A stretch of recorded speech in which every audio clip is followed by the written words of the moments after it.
I used to work as a consultant for the Los Angeles Museum of the Holocaust because I have some background in Holocaust music and also with Yiddish musical materials.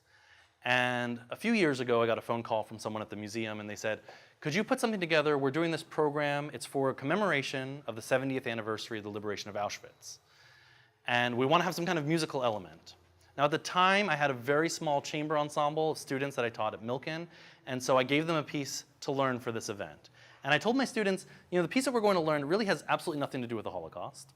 In its time, it was a very famous Yiddish song, but I think it's important because just about anybody who did live through the Holocaust, there's a very high chance that they know this song from their childhood.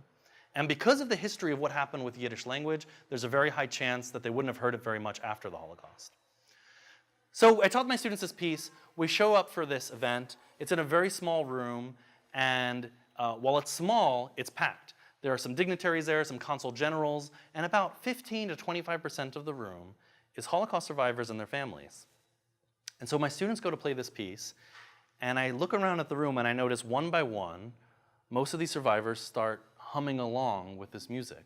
It's been so long that I don't think they remember the words, but they remember this tune and they start humming out loud.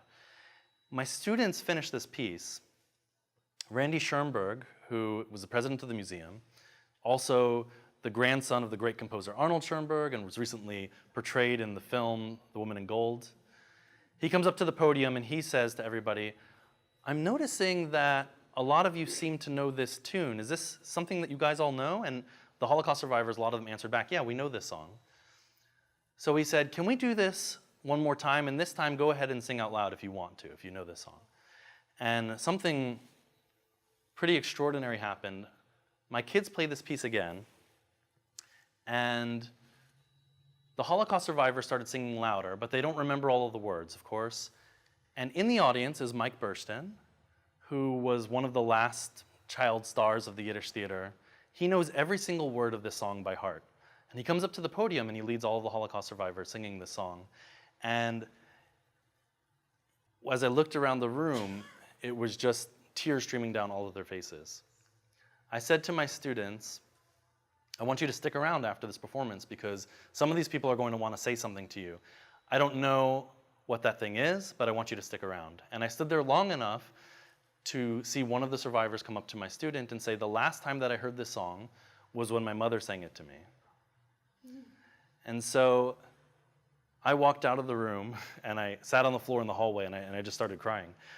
This is why I have to be a musician, because of the connection that I was able to find. I was able to have my students connect not only with someone 4 generations away from them, but to a 5th generation, to that person's mother who's no longer with us.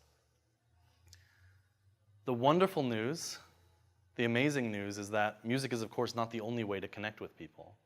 We all connect with people in many different ways every single day.